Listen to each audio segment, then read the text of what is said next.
All right, hey everybody, Sam Crowley. Welcome back to All Every Day is Saturday Stuff. We're doing a Zoom video, but it's also going to be a podcast. We're going to put it on our Facebook group, on our YouTube channel. We're talking with the world famous Elizabeth Krause. Elizabeth, how are you? I am wonderful, Sam. Thank you so much for inviting me here. I am so excited to be in your presence and your energy again. It's always a pleasure. It's wild, man. Elizabeth and I started working together like last May or so, but I mean, we haven't even been working together a year. A year ago at this time, you had yet to shoot me a text. I think you texted me and say, hey, I want to work together one-on-one, create my $1 million message, get my podcast going. I mean, a lot happens in a short period of time, which I mean, we haven't even known each other a year yet. Isn't that crazy? But it feels like a lot longer. It really does. We connected. I will tell you, I will start back to how I got introduced to you. I didn't even know what a podcast was back in 2018. That's the first time. You're the first podcast. The Every Day is Saturday podcast is the first podcast I ever listened to. My husband was the one that actually told me about podcasts, and I was listening. Matt. I was listening to this podcast in my corporate job. I was in insurance. I was an account manager, and I was repeating all the episodes that you had in there. I was just listening to them, and you were feeding my soul. I'm like, man, there's something. He's pushing my buttons. I know he's this. Turning in. Is he following me around? Is he spying on me? You knew what was going on in my brain. And I'm just following these nuggets. I've always been interested in health, wellness, spirituality, writing, all of these things. And I'm like, I know I'm not meant to sit behind a cubicle. I'm not meant for this. This is not how I want my life to be. Granted, I wasn't married yet. I think I was engaged. I wasn't married yet. I didn't have my 2 children now. I have an almost 1-year-old next month, and then a 26-month-old. So I'm a mama now. I knew that I didn't want this life sitting in this cubicle, but I'm like, how do I do it? So I went to the Institute for Integrative Nutrition. I had started this path of getting certified to be a health and wellness coach. And I'm like, wow, this podcast stuff is really cool. I think I want to do this. So I just started a podcast myself. I taught myself how to do it. I started, but I had no idea what I was doing. No clue. Got a little bit of momentum, and then it just kind of died. And I think the reason why is because I was changing things a lot. I still never narrowed down what I wanted to do. And when I got into the coaching space, I realized I didn't want to give people diet plans. I found myself talking about self-development, spirituality, all these things that really lit me up. So I'm like, okay, let's drop the podcast for a little while. So fast forward after marriage, babies, and everything. You go through challenges in life where you go on these ebbs and flows. Oh, I know I'm on top of the world. And then you kind of lose it. And I'm like, why am I here? What am I doing? What's my purpose? All of those things. And so part of me, and then I hate to admit this, but I can see it now, I decided to go the safe route. And insurance was what I knew. I was in it for about 5 years. And this time I'm going to go into it. I'm going to be an insurance agent. Yeah, that sounds good. I'm going to create this different vibe for insurance agents, really be the woman in insurance, create this big thing. I had this vision. And I'm like, man, yeah, I really think I want to start a podcast too.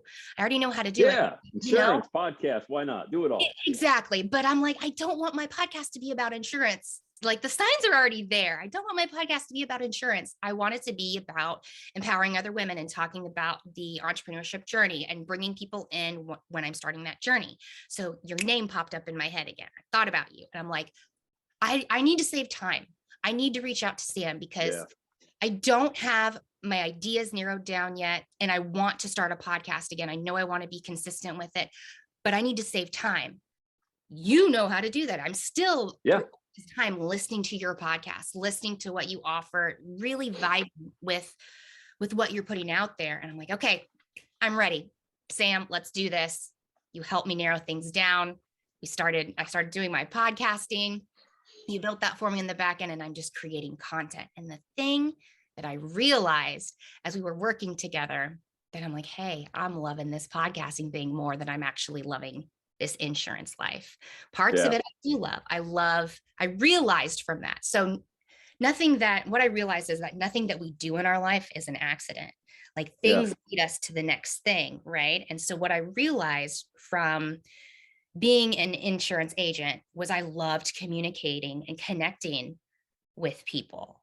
That was something that I was craving more of in my life. And while we're still working together, I narrowed down my message, right? I narrowed down this, okay, the Fempowerment podcast, empowering women to really step into what they know to be true for themselves and really showing the inside out of what this entrepreneurship journey looks like while being a mother, being a wife, all of those things.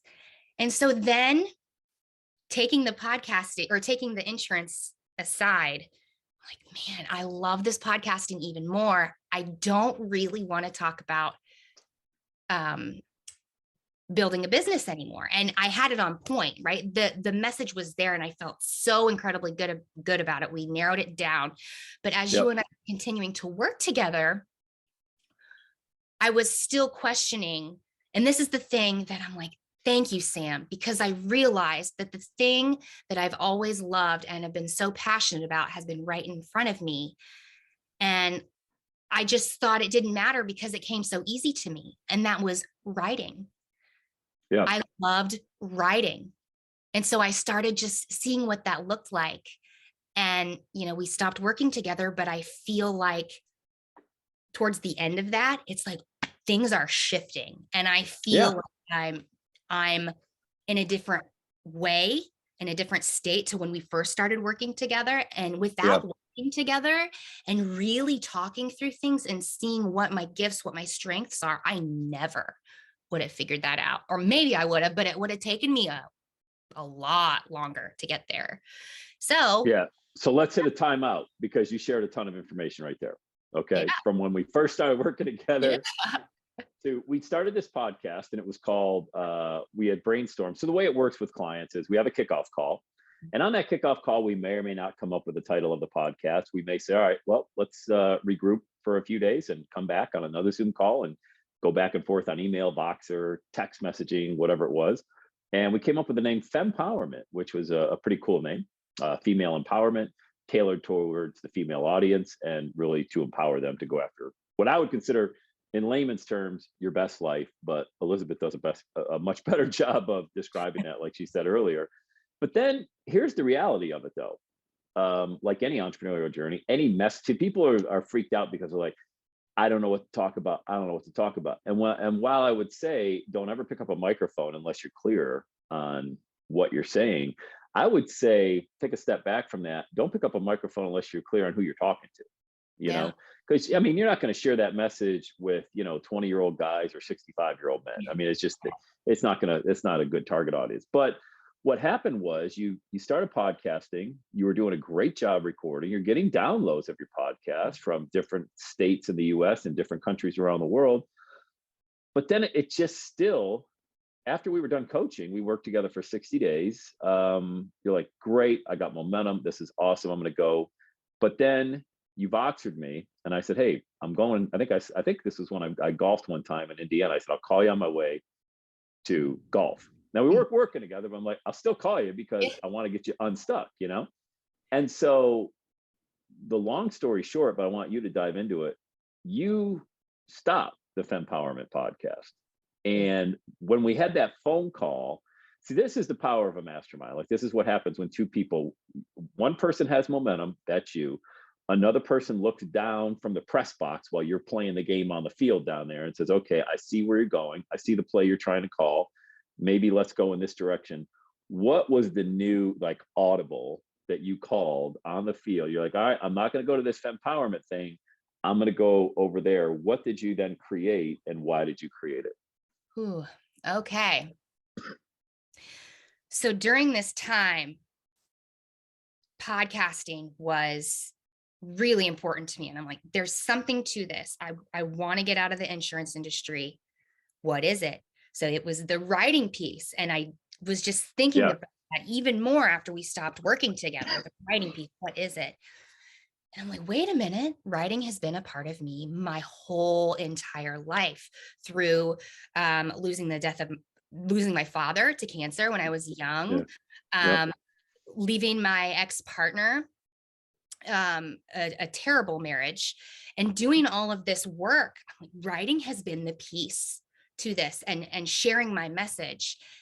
And I'm like, wow, what was it about insurance that I loved so much? Like it was the community and the talking and the making connections. I'm like, how can I meld these two together? Because I know that I'm all about women's empowerment, but I'm like, Yeah. how can I break it down even more to where I can create a space for women to really collaborate, to share, to be involved with each other in a way that just helps us expand and grow and heal together. And that's how my podcast evolved. It's now feeling to healing, feeling our emotions and healing. And it's not just about writing. There's a lot of different guests that I have on there now, different healing modalities that we talk about. But the writing piece, I created a collective. It's called the Right to Feel Collective. And it's a group of women in a safe space where we gather, we write. Writing is a very powerful tool for me that I've used. And so I created what was missing in my life. And so we get together. We actually had a wine and write night last night where we got together for an hour and we do creative writing, intuitive writing, just to help us uncover maybe what's going on in our life. And the reason why I Now, are call these women that you already knew prior to launching this, or are these women that came into your life after you had started the there's a writing? few of them. There was one that is completely brand new. Yeah. And it's just by networking and putting myself out there that has And is that created, your podcast now too? he, The Right it's, to Feel? no, it's feeling to healing, because I Okay. didn't want to, and the reason why I didn't call it the same thing is because I didn't want to just talk about writing. Okay. I wanted to talk and I wanted to bring in different modalities, and writing is a part of that. And I talk about my collective in there as well and what writing can do for you. But I wanted to make it just a little bit broader instead of just honing down in the writing piece. And then the Right to Feel Collective is for that. So it's another little part of this.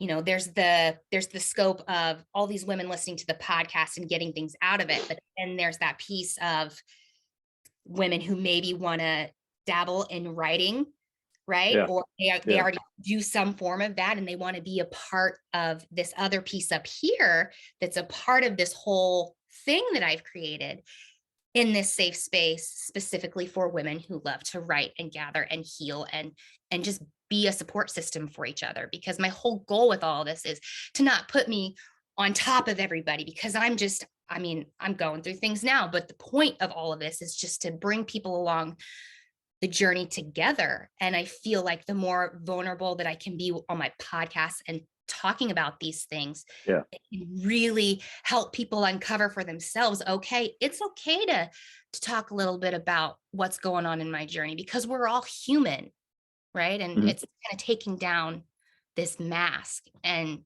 giving other people, other women, the opportunity to do the same thing. So that's kind of how it all evolved. Question. So Answer. I'd say, girl, you are so woo woo, like out in left field. You're not even gonna make any money. I mean, you even make any money doing this? Come on, man. Everything you just said to me just sounds so like out there. Yeah, there is a need. Women are so desiring to be seen that maybe not everybody would resonate with me. And that's okay. Bingo, Absolutely. bingo, Absolutely. bingo. Right there. You said the million. And oh, by the way, how much rehearsal did we do for this call? Zippo. Z- Zero. She just said like the thing so far. Like, not everybody it's going to resonate with, and I kind of challenge it. Of course, I love playing like the devil's advocate. That's kind of what I do. My wife hates it, but I like doing it anyway. But you're going to get that kind of blowback from people like, Elizabeth, I want to make money, man, or that's like too touchy feely for me. You just said it. Not everybody's going to resonate with it, and that's okay. You are so comfortable sharing this, and that's what happens when you finally dial into this $1 million message that you have, is that you're so comfortable sharing it. You don't give a rat's ass if nobody, if there's a 99% don't resonate with it, you're going for the 1%. Absolutely. And it's funny too, because I've really learned to not be so stuck in my ways, like A to B, Yeah. B to C, C to D, and allowing it to evolve. Because not only has it been this writing piece, but I'm also like, whoa, I'm allowing other women to be comfortable using this your voice. And I have somehow, with my podcast, I have found that I have enjoyed the editing pieces and all of that. And so these women they're like, I know I've got something to say. I know what it is and I want to share it. I want to do this podcast. Help me edit. I'm like, okay. So I'm So bringing you're in this. not getting paid to help people launch their podcast, Yeah. right? And That's it amazing. just happened. It just happened. Yeah. It just But happened. you're not a professional. Wait a minute. You're not qualified to do that. You're not a professional podcasting editor. Mm, You're not well, qualified. you know, you don't need certificates to do anything. I taught myself how to do Audacity, and it's something that I truly enjoy. I have a very musical background. I come from and what I realized, that the editing pieces of Audacity for me, it's like coloring for adults. Yeah. I find so much peace within it, just doing the Yeah. level, meshing things together. It's so fun. And because I'm sharing these things about my life and taking women along this journey with me. They're like, ooh, I help, please. How do I do this? Oh, well, let me show you how. I need help. And it's just, I'm not even trying. Yeah. I'm not even trying, but I have been. Another thing that's huge is I've been networking and putting myself in groups of what interests me. And from there, it's just honest connections. And it's Yeah. not even like I'm trying to sell myself. Yeah. Which those connections are going to lead to a monetary payout, which is, ironically now, Elizabeth and I are working together again. Yay, we got the band back together. Yeah. Our next coaching call is tomorrow. We started for another 30 days. And look, I think, and if I may share this, I mean, I think the best, most humbling part and the greatest thing about doing what I do is that Elizabeth and I worked together last year for 60 days.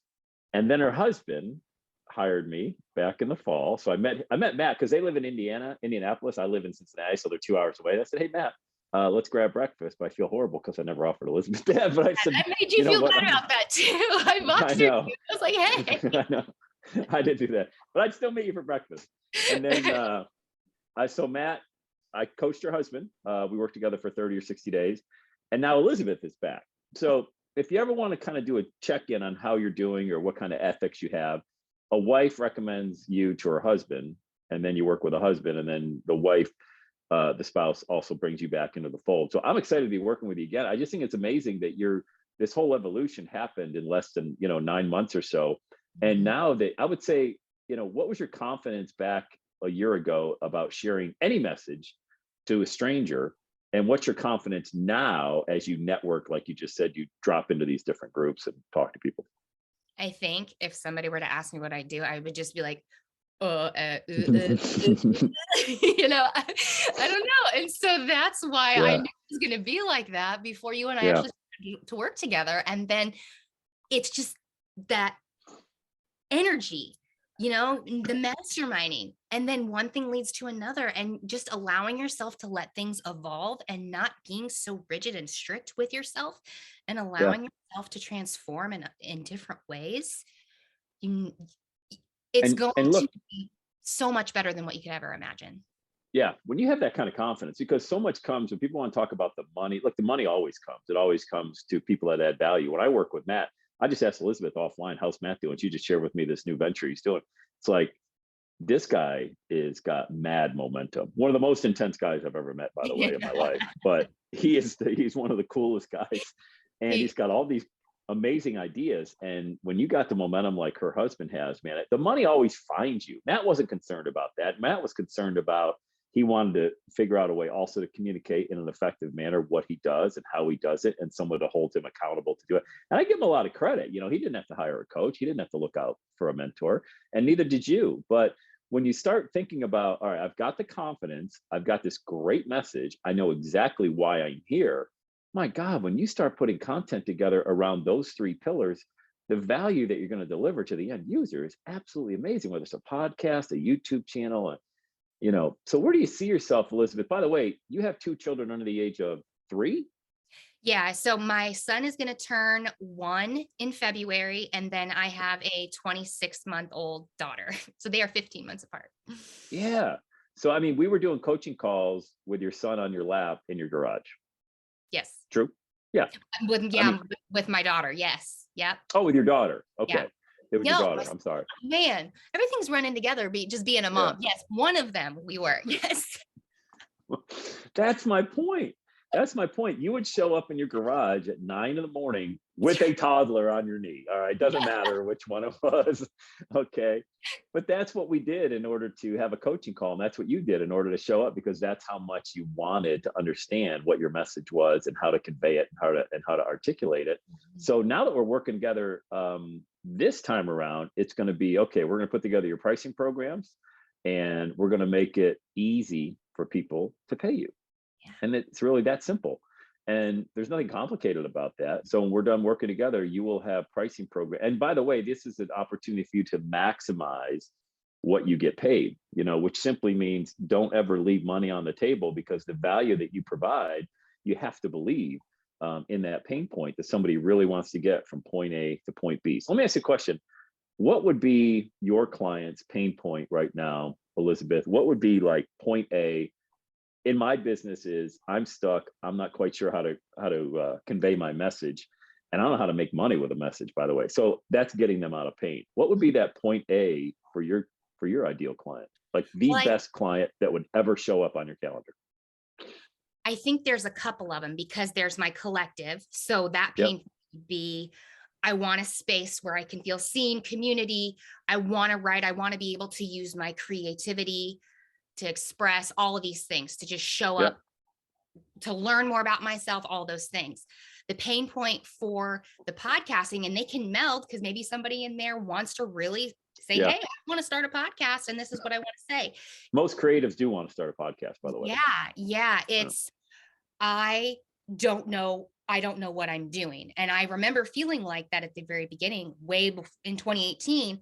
I just started, and being able to connect with them and say, hey, look, everything that I've done, their pain point is, I've got this message. I know what it is. I know what I want to say, because I've been writing it all out, all those things. I just need help. I need to have it built. Yep. And I think a great entrance point to that is they trust you to come into a very safe area where you're not charging them anything out of the gate to teach them how to really connect with that individual who they truly want to be, whether that is writing or sharing. You have these writing get-togethers you were talking about. What'd you call it? It's the Right to Feel Collective. Right to Feel Collective. So it's WRIT. Yeah. So like you have the right to feel. Yeah. So I heard, do you serve wine? Do you guys have wine when you do that? Why did I hear wine? You do? Okay. Yeah. So it's a wine. That?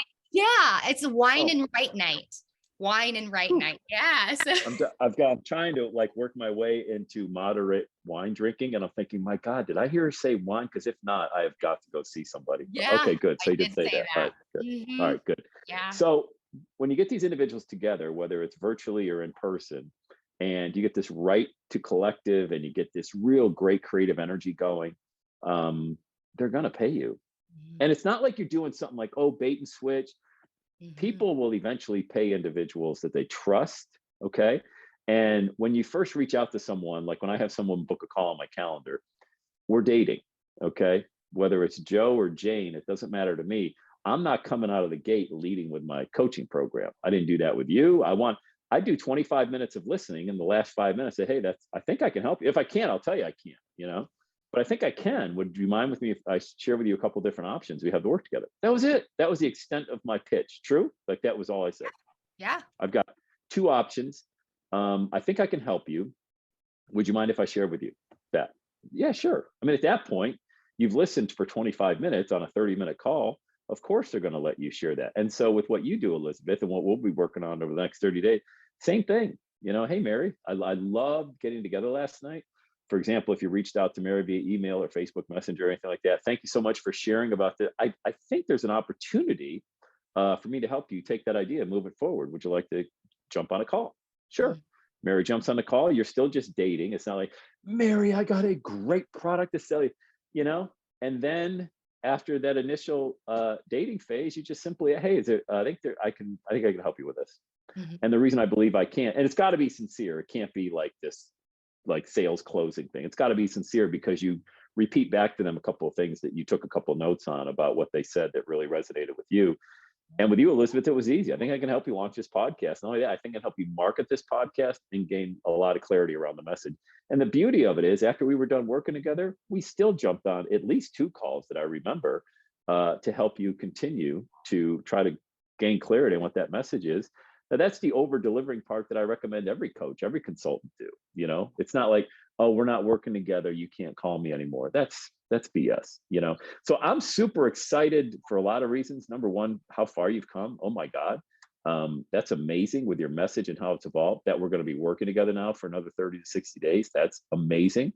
And just and you're getting paid Mhm. to help people launch their podcast. And that's what you hired me to do. I mean, Yeah. I think it's awesome. Like Yeah. all of that is just so awesome, you know? I never imagined that too. And it just fits so well. I'm like, oh, okay. Writing and speaking, that's creativity. That's an outlet for people to share their voice and to be seen. I Yeah. never, it's funny when you just let go and you just surrender and you allow things to come into your world. You just Mhm. don't know what's going to happen. And it's so it's exciting. That's the exciting part of Yeah. life. And I think it's a natural segue for you to become now a speaker, locally, regionally, and then of course being asked to be interviewed on podcasts at different webinars. You Yeah, know, you know what? It's so funny that you say that because I have had, even before you came into my world, I'm like, you know what I would love to do one day? It's on my bucket list. I'd love to do a Mhm. TED Talk. Before I Oh die, yeah. bucket list. I want to do Mhm. a TED Talk. I don't know what it's going to be about yet, but I want to do it. So that's so Yeah. funny that you said that. Mhm. Well, find some people that puts them on in Indianapolis because they put them on here in Cincy. My buddy Joel Com did one in Denver. I mean, yeah, you can absolutely step on the red dot anywhere regionally and give a TED talk. Yeah, it's great social media credibility too. So you can give Speak your own on it. webinar as well. It's just there's so much that you can do now that you've got clarity on your message and the people that you can help, and it's a easy slam dunk 6-figure business. You Mm. know, for what you're doing. I And mean, it's it's just fun. It's and it's fun. fun. It's It oh, it's is. fun. It beats the crap out of having to sell insurance or be in a job or just doing forget it, just doing anything you don't like to do. How much do you feel on a scale of 1 to 10, 1 being I'm completely disconnected and 10 being man, I am locked in? How much do you feel connected with your purpose, like Oh, what you should be doing? beyond a 10. Beyond Really? 10. And even Wow. so, I'm still allowing it to evolve. I fully believe that my business will all be around writing and podcasting and speaking. And I'd love to write a book. I've started writing a book. It's going to be around those. I know it because Wow. those fuel me. But I'm allowing it to just expand. Like I said, the podcasting portion of it, I never thought that would be in my world, but I never thought that I would consider myself a techie person and love doing Yeah. the editing. I never Yeah. thought that. And it's Yeah. so far from the truth. So when we stop Yeah. putting labels on things and just allow ourselves to be open, anything's Bingo. possible. Yeah. Bingo. Yeah. Well, that was awesome. And by the way, I just reached out to Elizabeth a few days ago. Said, "Hey, would you come on and do an interview with me?" And you know, no prep work, straight from the hip. That's the way we like to do it because I think people can sniff out a scripted interview that's designed to, you know, get you to do something or not. What this is designed to do is to get you believing that you can create the same kind of very clear message that Elizabeth has. And how would you like to be off the charts when it comes to realizing why you're here and what your purpose is, like her? So, Elizabeth, congratulations Thank on you. everything so far. And my God, you haven't even scratched the surface. It's amazing what you've done so far. So, congrats to you. Thank you so much, Sam. Thank you for having me. I appreciate it. My pleasure. My pleasure. Oh, by the way, let's give a plug. Your podcast or your site, anything like that. What's the best way for people to listen to what you have to say if they Yeah. feel like they can connect with you? Give me a website or give me a podcast, anything. Yeah. So my podcast is called Feeling to Healing, and I'm on Instagram quite a bit. So You can follow me at I am Elizabeth Krause, and then you can go to writetofeel.com. That's WRITE to feel.com. And then you can find out about the collective there if that's something that sparks your interest. I'd love to have you. Awesome. Elizabeth Krause on Instagram, Krause, Krause, Krause. All right. Elizabeth, I'll talk to you soon. Thank you, Sam.